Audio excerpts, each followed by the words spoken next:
Hi everyone, welcome to మన ఊరి వంటిల్లు. ఇవాళ మన ఊరి వంటింట్లో అచ్చ తెలుగు వంటకమైన గుమ్మడికాయ పులుసు చేద్దాం రండి.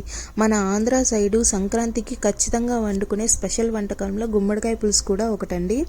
ముందుగా ఈ గుమ్మడికాయని ఇలా చెక్కు తీసి ముక్కల కింద చేసి పెట్టుకోవాలి. తర్వాత 2 ఉల్లిపాయలు, కొంచెం నిమ్మకాయ అంతా సైజు చింతపండు రసం, పోపు దినుసులు, ఉప్పు, కారం, పసుపు తీసుకోవాలి. ముందుగా స్టవ్ ఆన్ చేసి కడాయి పెట్టుకొని కడాయి వేడయ్యాక అందులో నూనె వేసుకోవాలండి. 2 టేబుల్ స్పూన్స్ నూనె వేసుకోవాలి. తర్వాత అందులోకి ఆవాలు, అలాగే జీలకర్ర, తర్వాత కొంచెం మినపప్పు కూడా యాడ్ చేసుకోవాలండి. ఇవి మొత్తం వేగాక మనం ఇందాక సన్నగా తరిగి పెట్టుకున్నాం కదండి ఉల్లిపాయలు, ఇవి 1 కప్పు నిండా తీసుకున్నాను, యాడ్ చేశాను. దాని తర్వాత ఒక పెద్ద ఉల్లిపాయ కూడా తీసుకొని ఇలా వేసుకొని ముక్కలన్నీ కొంచెం మగ్గాక కొంచెం సాల్ట్, అలాగే కరివేపాకు, అలాగే 2 పచ్చిమిర్చి ఇలా వేసుకున్నానండి. ఇవి మొత్తం కలుపుకొని సన్నసెగన కొంచెం మగ్గనిచ్చాను. మగ్గిన తర్వాత ఇందాక చూపించిన గుమ్మడికాయ ముక్కలు వేసేసుకున్నానండి.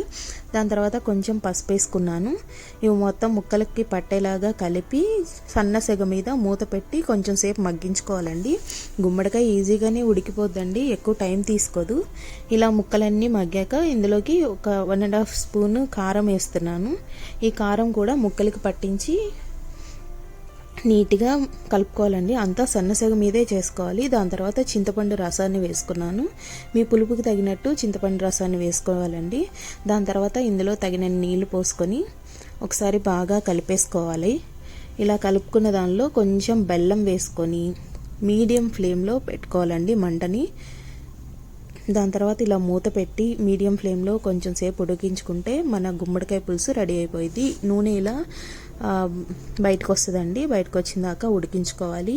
ఈ గుమ్మడికాయ పులుసుని ముద్దపప్పుతో తింటే చాలా బాగుంటుందండి. ఖచ్చితంగా మీరంతా ట్రై చేయండి.